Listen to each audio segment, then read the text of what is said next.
Aleister Crowley, ele falou que não há Deus fora do homem. Ele estava certo. Eu estava vendo um vídeo de Morel Felipe Wilson, aí ele comentou isso aí, que era um dos poucos pontos que ele concordava com Crowley, que não há Deus fora do homem. Aí isso aí já faz um link com a questão do poder do subconsciente, né? De Joseph Murphy, de que o... Aliás, isso faz um link com várias coisas, né? Até aquele caboclo lá, Hélio Couto, ele fala da centelha divina, ou seja, Deus está dentro do homem, né? Enfim, são várias religiões e seitas e sistemas de crença que têm essa ideia.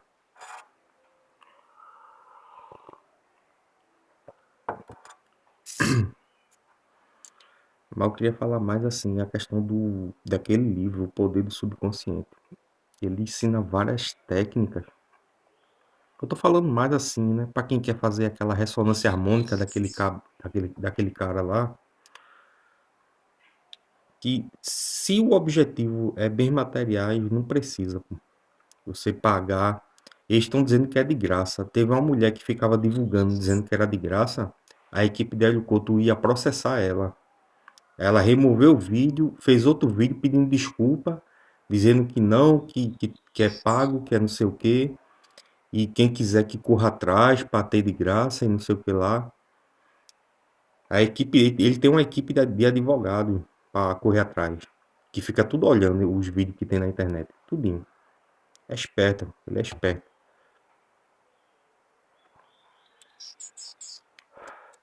A Joseph Murphy, primeiro ele apresenta, né, o poder do subconsciente. Ele fala que, na verdade, não existe uma divisão na mente, que é consciente e subconsciente. Ele fala que é uma mente só, que tem dois aspectos. O aspecto consciente, que a gente controla, e o subconsciente, que a gente não controla, mas que dá para você impregnar ela, e tudo que você vai impregnar com emoções e imagens, aquilo vai ser projetado no mundo da matéria. E só faz sentido esse.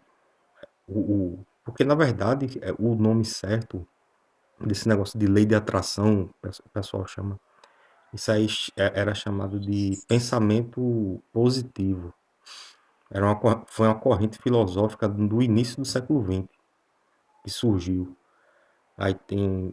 Joseph Murphy é o mais conhecido, mas teve vários. Teve Neville Goddard também, que o pessoal tá fazendo até uns vídeos dele também. E esse poder do subconsciente só faz sentido por causa do inconsciente coletivo, que foi estudado por Jung. E Jung ele confirmou, pô, que ele fala o seguinte, que existe uma espécie de manta de energia que conecta todos os seres humanos. Então, a partir do momento que tu tem uma ideia, que tu tem um desejo, vamos lá, o cara projetou que é um carro, botou na mente, fez meditação, fez lá as técnicas do livro, imaginou lá dirigindo o carro, não sei o que, sentindo e tal, beleza. Isso aí se conecta com o inconsciente coletivo. Então, pessoas e coisas vão se mover, vão se reorganizar para que aquilo ali chegue. Então, às vezes, o cara que estava te devendo ali uns 20, 30 mil reais, o cara vai e paga o dinheiro. O banco vai mandar uma mensagem dizendo que está liberado lá uma grana para tu, sei lá. Qualquer coisa. Acontece tudo. Porque essa energia, ela tá além do espaço-tempo, ou seja, ela tá no passado, presente e futuro, ela conecta tudo. E todos os seres humanos e seres vivos estão conectados no inconsciente coletivo. Jung fez vários estudos, pô. Teve até uns experimentos de uns macacos que viviam numa ilha.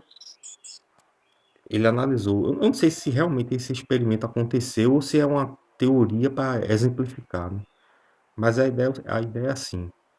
Alguns macacos de uma ilha, eles desenvolvem uma habilidade de abrir um coco, uma pedra. Então eles pegam uma pedra, amola e abre lá o coco para, né, consumir. E tinha um grupo de macacos de outra ilha que não tinha essa habilidade.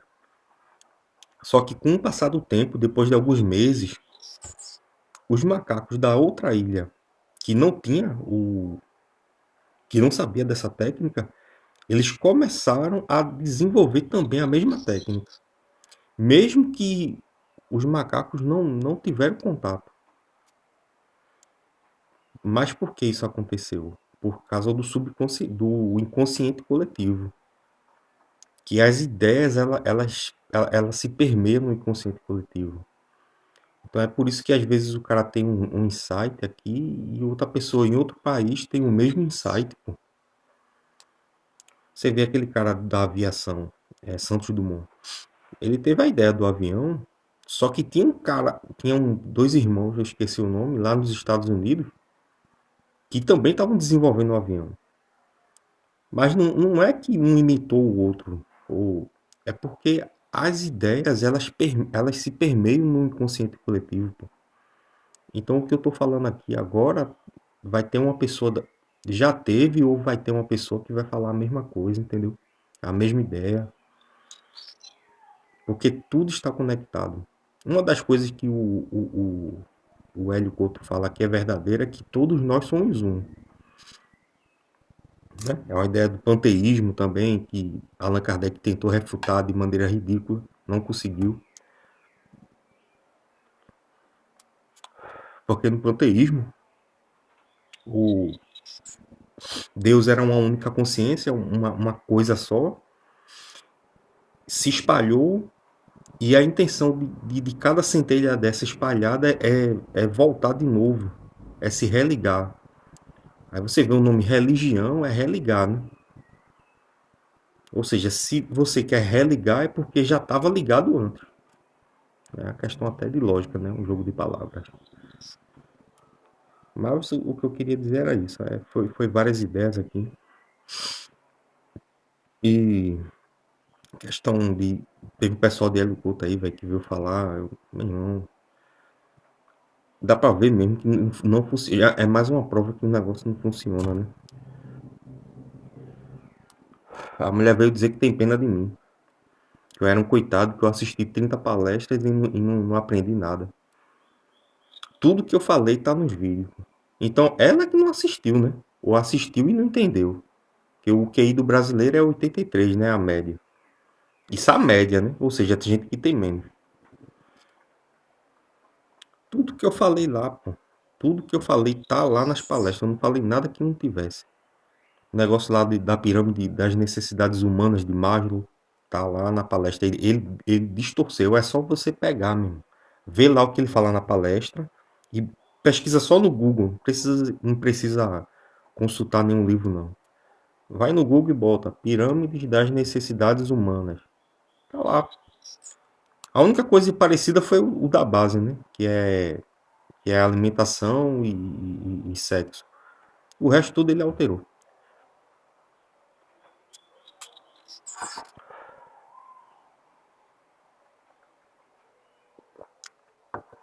A minha bronca, pô, não é nem a ideia do cara, não. Pô. A minha bronca com o Hélio Couto é ele cobrar aquele valor absurdo, velho. Porque ele pode até fornecer de graça. Parece que tem a igreja de Apon, não sei o quê. Ele inventou lá uma igreja de Apon, sei lá que porra foi. Só que ele fala de um jeito que quem pegar de graça vai se sentir culpado, pô. Vai se sentir culpado, se não pagar, vai ficar com aquele sentimento de culpa, porque ele diz assim: você paga quando você puder. Aí tem toda aquela questão espiritual, que existe espíritos que controla, que organiza ali a ressonância harmônica. Aí o cara fica até com medo. Não, se eu não pagar, vai desfazer a parada. Tudo que eu conquistei eu vou perder, então eu vou ter que pagar de todo jeito. Isso é tudo jogada dele, pô. Aquele cara é esperto, é inteligente. A única coisa boa que ele tem, que tá até hoje no YouTube, é aqueles áudios subliminares dos anos 90. Você escuta uma história de um lado e outra história de outro lado do ouvido. Aquilo ali é interessante. Naquele tempo ali ele era honesto. Quer dizer, eu não estou dizendo que ele é desonesto. Eu estou dizendo que aquele contexto ali era interessante. Eu acredito. Agora, em ressonância harmônica, se é ou não, eu não... Porque ele não faz assim, pô.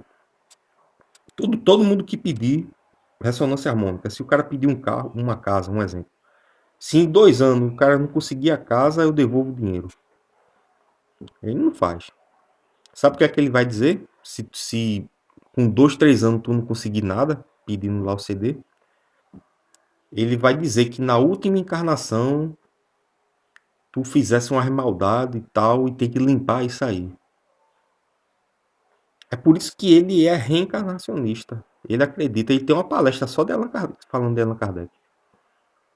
Inclusive, ele e Mabel, né? Aí um fala uma coisa, Mabel fala outra. Você pensa que Allan Kardec é duas pessoas diferentes. Cada um fala uma coisa. Mabel pesquisou nos livros. E ele ficou falando, dizendo que eram os espíritos falando para ele. Aí é complicado, pô. Ele tem todo um sistema de blindagem para botar a culpa em você, se você não conseguir. Ele tem todo um sistema. Se com um ano tu disser, pô, professor, não tá funcionando, não, mas 2 encarnações atrás, você era um padre e você jogou a galera na fogueira lá na Inquisição. Tem que limpar isso. Por isso que não chegou. Toda a conversa desses caras de coach é assim. A culpa é sempre da pessoa. E depois que você pagou, já era, meu irmão. O cara já embolsou, ó, já tá de boa. E outra coisa, pô. Naquela época era 290 conto. Hoje deve estar uns R$ 400. Nem sei. Se é um trabalho espiritual pro desenvolvimento da humanidade, cara, por que ele não cobra R$ 50, R$ 100? Cobra um valor mais baratinho. Porque pelo menos os espíritas aí, né? Os kardecistas, você chega lá é de graça, velho. A consulta, a fluidoterapia é de graça. Só paga ali, às vezes, quando a pessoa faz parte. Aí tem a questão do. Eles cobram uma mensalidade ali para pagar a conta de luz e tal. Mas a princípio é tudo de graça. Eu sou mais 1000 vezes. Se a pessoa tiver com algum problema aí, você procurar um centro espírita. Vai chegar lá, conversa tal. Se for para se iludir, é melhor se iludir sem desembolsar, né? Não existe Deus além do homem. É a frase de hoje, viu? Valeu.